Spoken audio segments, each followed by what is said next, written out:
ನಮಸ್ಕಾರ ಸ್ನೇಹಿತರೆ, ಇವತ್ತು ನಾವು ಮಾಡ್ತಾಯಿದ್ದೀವಿ ಮೈಸೂರು ಪಾಕು. ತುಂಬ ಅಂದರೆ ತುಂಬ ಚೆನ್ನಾಗಿರುತ್ತೆ, ಎಲ್ರಿಗೂ ಇಷ್ಟಪಡುವಂಥ ಒಂದು ಸ್ವೀಟು. ತುಂಬ ಸರಳ ವಿಧಾನದಲ್ಲಿ ಕೊಡ್ತಾಯಿದ್ದೀವಿ. ಇವತ್ತು ನಾವು ಮಾಡ್ತಾಯಿದ್ದೀವಿ ಟೋಟಲಾಗಿ 18 kg ಮೈಸೂರು ಪಾಕು. 18 kg ಮೈಸೂರು ಪಾಕಿಗೆ ಟೋಟಲ್ ಎಣ್ಣೆ ತೊಗೊಂಡಿದ್ದೀವಿ 6 ಲೀಟ್ರು, 1 ಲೀಟ್ರು ಡಾಲ್ಡಾ ತೊಗೊಂಡಿದ್ದೀವಿ. ಸಕ್ಕರೆ ಬಂದು 8 kg ತೊಗೊಂಡಿದ್ದೀವಿ. ಈ ಸಕ್ಕರೆ ಬಾಣಲಿ ಅಂತ, ಇದು ಸಕ್ಕರೆ ಬಾಣಲಿ ಅಂತಾರೆ ಇದಕ್ಕೆ. ಈ ಥರ ಇರಬೇಕು ಬಾಣಲಿಗಳು ಮೈಸೂರು ಪಾಕು ಮಾಡೋಕ್ಕೆ. ನೀರು 1 ಲೀಟ್ರ್ ಹಾಕ್ಕೊಂಡಿದ್ದೀವಿ ನೋಡಿ. 2 ಸ್ಟೆಪ್ಪಲ್ಲಿ ಮಾಡ್ತಾಯಿದ್ದೀವಿ ನಾವು. ಟೋಟಲ್ 9 kg 2 ಸರಿ. ಸಕ್ಕರೆ ಬಂದು 8 kg, ಕಡಲೆ ಹಿಟ್ಟು ಬಂದು 2 kg 800 ಗ್ರಾಮ್ ತೊಗೊಂಡಿದ್ದೀವಿ. ಮತ್ತು ಇದಕ್ಕೊಂದು ಕಲರ್ ತೊಗೊಂಡಿದ್ದೀವಿ. ಮತ್ತು ಏಲಕ್ಕಿ ಪೌಡರ್ ಬೇಕು ನೋಡಿ. ಬಾಣಲಿಯಲ್ಲಿ ಸಕ್ಕರೆ ಹಾಕ್ಕೊಂಡ್ಬಿಟ್ಟು ಸಕ್ಕರೆ ಆನ್ ಮಾಡ್ಕೊತಾ ಇದ್ದೀವಿ. ಮತ್ತು ಒಂದು ಕಡೆ ಎಣ್ಣೆನೂ ಕಾಯಕ್ಕೆ ಇಟ್ಟಿದ್ದೀವಿ. ಈ ಥರ ಎಣ್ಣೆ ಕಾಯ್ತಾನೆ ಇರಬೇಕು, ಅದು ಸ್ಟಾಪ್ ಮಾಡಬಾರ್ದು. ಈ ಕಡೆ ಹಂಗೆ ನಾವು ಪಾಕನ ಮಾಡ್ಕೊತಾ ಇದ್ದೀವಿ. ಸಕ್ಕರೆ ಹಾಕ್ಕೊಂಡಿದ್ದೀವಿ 3.5 kg. ಇದಕ್ಕೆ 2 ಸ್ಟೆಪ್ಪಲ್ಲಿ ಮಾಡ್ತಾಯಿದ್ದೀವಿ 18 kg ಮೈಸೂರು ಪಾಕು. ಇಲ್ಲಿ ನೋಡಿ 1.5 kg ಅಷ್ಟು ಕಡಲೆ ಹಿಟ್ಟು ಹಾಕೋತಾ ಇದ್ದೀವಿ. ನೀವು ಅಳತೆ ಇಲ್ಲಾಂದರೆ ಈ ಥರ ಅಳತೆ ಮಾಡ್ಕೋಬೇಕು, ತೂಕ ಇಲ್ಲಾಂದರೆ ಈ ಥರ ಅಳತೆ ಮಾಡ್ಕೋಬೇಕು. 1.5 ಇದಕ್ಕೆ 3 ಸಕ್ಕರೆ ಹಾಕ್ಕೋಬೇಕು ಡಬಲ್ಲು. ಚೂರು ಒಂದು 2 ಸ್ಪೂನಷ್ಟು ಮೈದಾ ಹಾಕ್ಕೊಂಡಿದ್ದೀವಿ ಇಲ್ಲಿ. ಈ ಥರ ನೋಡಿ. ಈ ಟ್ರೈಗೂ ಎಣ್ಣೆ ಹಾಕೋತಿದ್ದೀವಿ ಫಸ್ಟಿಗೆ. ಎಣ್ಣೆ ಹಾಕ್ಕೊಂಡ್ರೆ ಬೇಗ ಬಿಡುತ್ತಲ್ಲ ಮೈಸೂರು ಪಾಕು ಸಲುವಾಗಿ. ಟ್ರೈ ಕೆಳಗಡೆ ಇನ್ನೊಂದು ಟ್ರೈ ಇಟ್ಟಿದ್ದೀವಿ ನಾವು, ಯಾಕಂದರೆ ಎಣ್ಣೆ ಸೋರ್ಬಾರ್ದು ಕೆಳಗಡೆ ಅಂತ ಹೇಳ್ಬಿಟ್ಟು. ನೋಡಿ ಇಲ್ಲಿ ಯಾವ ಥರ ಆಗ್ತದೆ ನಮ್ಮದು ಸಕ್ಕರೆ ಪಾಕ. ಲೋ ಫ್ಲೇಮಲ್ಲಿ ಇಟ್ಬಿಟ್ಟು ನಾವು ಸಕ್ಕರೆ ಪಾಕನೂ ಮಾಡ್ಕೋಬೇಕು, ಮೈಸೂರು ಪಾಕು ಮಾಡ್ಕೋಬೇಕು. ಜಾಸ್ತಿ ಬರ್ರ ಅಂತ ಇಟ್ಟರೆ ಹೊತ್ಕೊಂಡು ಹೋಗ್ಬಿಡುತ್ತೆ ಅದು. ಅದಕ್ಕೆ ಲೋ ಫ್ಲೇಮಲ್ಲಿ ಇಡಬೇಕಿದು. ನೋಡಿ ಸಕ್ಕರೆ ಗುಳೆ ಬಂದರೆ ಸಕ್ಕರೆ ಆನ್ ರೆಡಿ ಅಂತ ಅರ್ಥ ಇದು. ಈ ಥರ ಗುಳೆ ಬರೋ ಟೈಮಲ್ಲಿ ಕಡಲೆ ಹಿಟ್ಟು ಹಾಕೊಂಡ್ಬಿಡ್ಬೇಕು. ಇದಕ್ಕೆ ಕಡಲೆ ಹಿಟ್ಟು ಹಾಕೊಂಡ್ಬಿಟ್ಟು ಕಲಿಸ್ಕೋಬೇಕು ಫಸ್ಟಿಗೆ ಸ್ವಲ್ಪ ಚೆನ್ನಾಗಿ. ಕಾದಿರೋ ಎಣ್ಣೆ ಹಾಕ್ತಾ ಕೈ ಆಡಿಸ್ತಾನೆ ಇರಬೇಕು.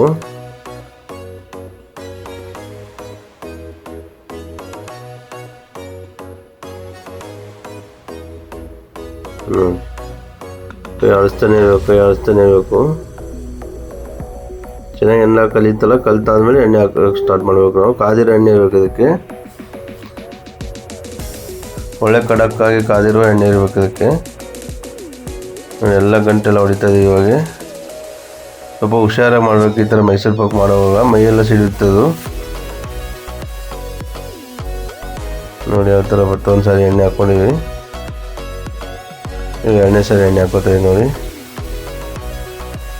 ಹಂಗೆ ಮಾಡ್ತಾನೆ ಇರ್ಬೇಕು, ಕೈ ಹೊಡಿತಾನೆ ಇರ್ಬೇಕು. ಇದಕ್ಕೆಲ್ಲ ಸ್ಟಾಪ್ ಮಾಡೋಂಗಿಲ್ಲ ನೋಡಿ. ಹಂಗೆ ಹೊಡಿತಾನೆ ಇರಬೇಕು, ಈ ಕೈ ಹೊಡಿತಾನೆ ಇರಬೇಕು.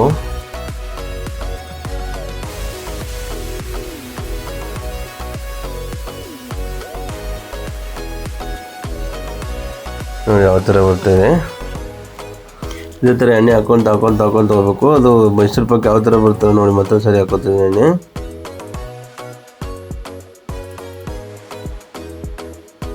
ಕಡೆಯಿಂದ ಬಿಡೋಕ್ಕೆ ಸ್ಟಾರ್ಟ್ ಆಗ್ತಾಯಿದೆ. ಫುಲ್ ಬಿಡಬೇಕು, ಅಂಟಬಾರ್ದು ಸ್ವಲ್ಪನೂ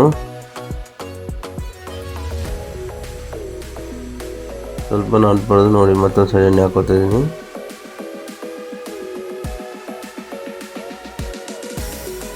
ನೋಡಿ ಯಾವ ಥರ ಬರ್ತಾಯಿದೆ. ಮತ್ತೊಂದು ಸರಿ ಎಣ್ಣೆ ಹಾಕೋತಾಯಿದ್ದೀನಿ ನೋಡಿ. ಎಲ್ಲಿವರೆಗೂ ಎಣ್ಣೆ ಹಾಕೋಬೇಕಂದ್ರೆ ಕಡೆಯಿಂದ ಇದು ಬಿಡಬೇಕು, ಅಲ್ಲಿವರೆಗೂ ಹಾಕೋಬೇಕು. ಕಡೆಯಿಂದ ಬಿಡ್ತಲ್ಲ ಆವಾಗ ನಿಮ್ಮದು ರೆಡಿ ಆಗಿದೆ ಅಂತ ಅರ್ಥ ಮೈಸೂರು ಪಾಕು. ಕಡೆಗೆ ಅಂಟಬಾರ್ದು ಟೋಟಲಾಗಿ ಸ್ವಲ್ಪನೂ ನೋಡಿ. ಯಾವ ಥರ ಬಂತು. ಮತ್ತೆ ಎಣ್ಣೆ ಹಾಕೋತಾಯಿದ್ದೀನಿ ನೋಡಿ. ಹಂಗೆ ಬಿಸಿ ಎಣ್ಣೆ ಇರಬೇಕು, ಫುಲ್ ಬಿಸಿ ಇರಬೇಕು ಎಣ್ಣೆ. ಹಂಗೆ ಹಾಕ್ತಾರೆ, ಆ ಕಡೆ ಬಿಸಿ ಕಾಯ್ತಾನೆ ಇರಬೇಕನ್ನೇ, ಈ ಕಡೆ ಹಾಕ್ತಾನೆ ಇರಬೇಕು. ನೋಡಿ ಯಾವ ಥರ ಬಂತು ನೋಡಿ. ಕಡೆಯಿಂದ ಬಿಡೋಕ್ಕೆ ಸ್ಟಾರ್ಟ್ ಆಗಿದೆ. ಮತ್ತೆ ಇನ್ನೊಂದು ಸ್ವಲ್ಪ ಎಣ್ಣೆ ಹಾಕೋತಾ ಇದ್ದೀವಿ. ಈ ಥರ ಕಡೆಗೆಲ್ಲ ಅಂಟ್ಕೋಬಾರ್ದು ನೋಡಿ. ಯಾವ ಥರ ಬರ್ತದೆ. ಇನ್ನೊಂದು ಸ್ವಲ್ಪ ಎಣ್ಣೆ ಹಾಕೋತಾ ಇದ್ದೀವಿ. ನೋಡಿ ಹಾಕೋಬೇಕು. ನೀವು ಸ್ವಲ್ಪ ಕಲರ್ ಹಾಕೋತೀನಿ, ಯೆಲ್ಲೋ ಕಲರು. 1/4 ಟೀ ಸ್ಪೂನ್ ಅಷ್ಟು ಹಾಕೋದಕ್ಕೆ. ಮತ್ತು ಏಲಕ್ಕಿ ಪೌಡ್ರ್ ಇವಾಗ ಹಾಕೋತೀನಿ 5ರಿಂದ 6 ಟೀ ಸ್ಪೂನ್ ಅಷ್ಟು. ಚೆನ್ನಾಗಿ ರುಬ್ಬಿದ್ದೀವಿ ನಾವು ಅವಾಗೆ ಏಲಕ್ಕಿ ಪೌಡ್ರು ನೋಡಿ.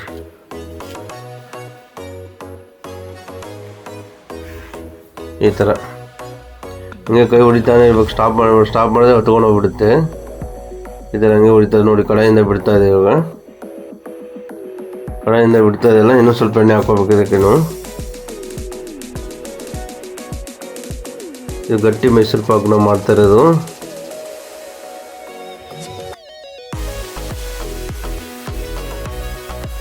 ನೋಡಿ ಯಾವ ಥರ ಬಂತು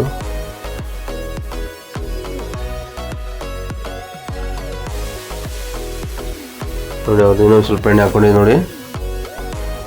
ಈ ಕೈ ಹೊಡಿತಾನೆ ಇರಬೇಕು, ಸ್ಟಾಪ್ ಮಾಡಬಾರ್ದು. ಸ್ಟಾಪ್ ಮಾಡಿದ್ರೆ ಹತ್ಕೊಂಡ್ಬಿಡುತ್ತೆ, ಹಿಡುತ್ತೆ ನೋಡಿ. ಇಲ್ಲಿ ಮೈಸೂರು ಪಾಕ್ ಮಾಡ್ತಿದ್ದೆ, ಹಂಗೆ ಎಣ್ಣೆ ಕಾಯ್ತಾ ಇದೆ ನಮ್ಮದಂಗೆ ನೋಡಿ. ಭಟ್ರು ಎಷ್ಟೊಂದು ಕಷ್ಟಪಡ್ತಾರೆ, ತುಂಬ ಅಂದರೆ ತುಂಬ ಕಷ್ಟಪಟ್ಟರು. ಅವತ್ತು 20 kg ಮೈಸೂರು ಪಾಕ್, 18 kg ಮೈಸೂರು ಪಾಕ್ ಮಾಡೋದಕ್ಕೆ ಎಣ್ಣೆ ಕಾಯ್ತಾನೆ ಇರಬೇಕು, ಹಂಗೆ ಸ್ಟಾಪ್ ಮಾಡಬಾರ್ದು. ಹಂಗೆ ಯಾಕಂದ್ರೆ ಮೈಸೂರು ಪಾಕ್ ಮಾಡ್ತಾನೆ ಇರಬೇಕು ನೋಡಿ. ಹಂಗೆ ಹೊಡಿತಾರೆ ನೋಡಿ. ಎಲ್ಲ ಬಿಟ್ಟು ನೋಡಿ ಎತ್ಕೊಂಡು ಹಾಕೊಂಡು ಒಂದು ಟ್ರೈ ಹಾಕ್ಕೊಂಡಿದ್ವಿ. ಟ್ರೈಗಾಗಿ ಇನ್ನೊಂದು ಟ್ರೈ ಇಟ್ಕೊಂಡಿದ್ವಿ. ಎಣ್ಣೆ ಜಾಸ್ತಿ ಆದರೆ ಇದಾಗಬೇಕಂತ ಒಂದು ಲೆವೆಲ್ ಮಾಡ್ತಾಯಿದ್ದಾರೆ. ಒಂದು ಇದು ತೊಗೊಂಡು ಕೊಟ್ಟರು. ಇದೊಂದು 10 ನಿಮಿಷ ಬಿಟ್ಟು ಕಟಿಂಗ್ ಮಾಡ್ಕೊಬೋದು. ಮೈಸೂರು ಪಾಕ್ ಪೀಸ್ ನೀವು ಆ ಥರ ಬೇಕು ಆ ಥರ ಶೇಪಲ್ಲಿ ಕಟ್ ಮಾಡ್ಕೊಬೋದು. 10 ನಿಮಿಷ ನೋಡಿ ಯಾವ ಥರ ಕುದೀತಾ ಇದೆ. ಇನ್ನು ತುಂಬ ಅಂದರೆ ತುಂಬ ಹಾರ್ಡ್ ಕೆಲಸ ಇದೆ ಮೈಸೂರು ಪಾಕ್ ಮಾಡೋದು ನೋಡಿ. ಈ ಥರ ಕಟ್ ಮಾಡಿ ಒಂದು 10 ನಿಮಿಷ ಬಿಟ್ಟರೆ ಈ ಥರ ಗಾಳಿ ಆಡ್ಬಿಟ್ಟು ಫುಲ್ ಎಣ್ಣೆ ಎಲ್ಲ ಈ ಥರ ನೋಡಿ ಯಾವ ಥರ ಕಟ್ ಮಾಡ್ಕೊತಿದ್ದಾರೆ. ನೀವು ಈ ಥರ ಮನೇಲಿ ಟ್ರೈ ಮಾಡಿ, ತುಂಬ ಚೆನ್ನಾಗಿರುತ್ತೆ. ಬರ್ಡೇ ಟೈಮಲ್ಲಿ ಎಲ್ಲ ನಾನು ಚಿಕ್ಕದಾಗಿರೋ ಅಳತೆನ ಡಿಸ್ಕ್ರಿಪ್ಷನಲ್ಲಿ ಹಾಕಿರ್ತೀನಿ. ಎಲ್ರಿಗೂ ಧನ್ಯವಾದಗಳು. ನಮ್ಮ ರಕ್ಷಣೆ ತಪ್ಪದೆ ಸಬ್ಸ್ಕ್ರೈಬ್ ಮಾಡಿ ಮತ್ತು ಸಪೋರ್ಟ್ ಮಾಡಿ, ಲೈಕ್ ಮಾಡಿ, ಕಮೆಂಟ್ ಮಾಡಿ. ಹೈಪ್ ಬಂದರೆ ಹೈಪ್ ಕೂಡ ಮಾಡಿ.